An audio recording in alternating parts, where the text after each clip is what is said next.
किसी के पास वो वाला मैसेज है क्या जिसे 11 लोगों को भेजने से धूप कम हो और 21 लोगों को भेजने से टंकी का पानी ठंडा हो जाए और 101 लोगों को भेजने से बारिश आ जाए और जो भी इस मैसेज को अनदेखा करे उसका पंखा, कूलर, एसी खराब हो जाए।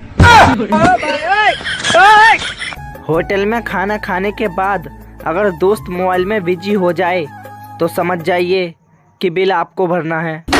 ये बड़ी अच्छी बात कही। टीचर बोला कि होमवर्क क्यों नहीं किया, तो स्टूडेंट बोला सर लाइट नहीं थी। टीचर बोला तो मोमबत्ती जला लेते, तो स्टूडेंट बोला सर माचिस नहीं थी। टीचर बोला तो माचिस क्यों नहीं थी, तो स्टूडेंट बोला कि सर घर में पूजा हो रही थी। तो टीचर बोला वहाँ से ले लेते, तो स्टूडेंट बोला सर नहाया नहीं था।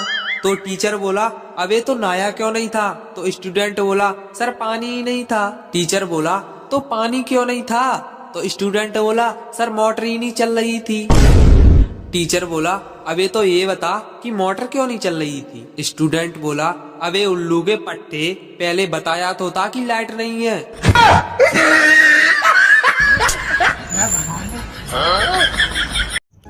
रात में एक चोर घर में घुसा, कमरे का दरवाजा खोला तो बरामदे में एक बूढ़ी औरत सो रही थी। झटपट से उसकी आंख खुल गई। चोर ने घबरा कर देखा तो वह लेटे लेटे बोली, बेटा तुम देखने से किसी अच्छे घर के लगते हो। लगता है किसी परेशानी से मजबूर होकर इस रास्ते पर आ गए हो। चलो कोई बात नहीं, अलमारी के तीसरे बक्से में एक तिजोरी है, इसमें सारा माल तुम चुपचाप ले जाओ, मगर पहले मेरे पास आकर बैठो। मैंने अभी अभी एक ख्वाब देखा, बहस सुनकर जरा मुझे इसका मतलब तो बता दो। चोर उस बूढ़ी औरत की रहमदिली से बड़ा अभिभूत हुआ और चुपचाप उसके पास जाकर बैठ गया। बुढ़िया ने अपना सपना सुनाना शुरू किया। बेटा मैंने देखा कि मैं एक रेगिस्तान में खो गई हूँ। ऐसे में एक चीज मेरे पास आ गई और उसने 3 बार जोर जोर से बोला, पंकज पंकज पंकज। बस फिर ख्वाब खत्म हो गया और मेरी आँख खुल गई। जरा बताओ तो इसका क्या मतलब हुआ।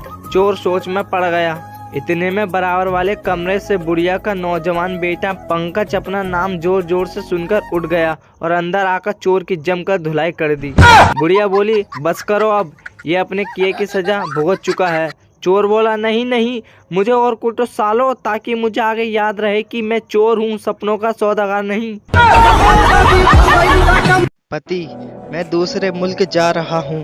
पत्नी, भारत जाओ तो 2-4 साड़ियाँ भेजना, दुबई जाओ तो ज्वेलरी भेज देना, फ्रांस जाओ तो परफ्यूम भेज देना।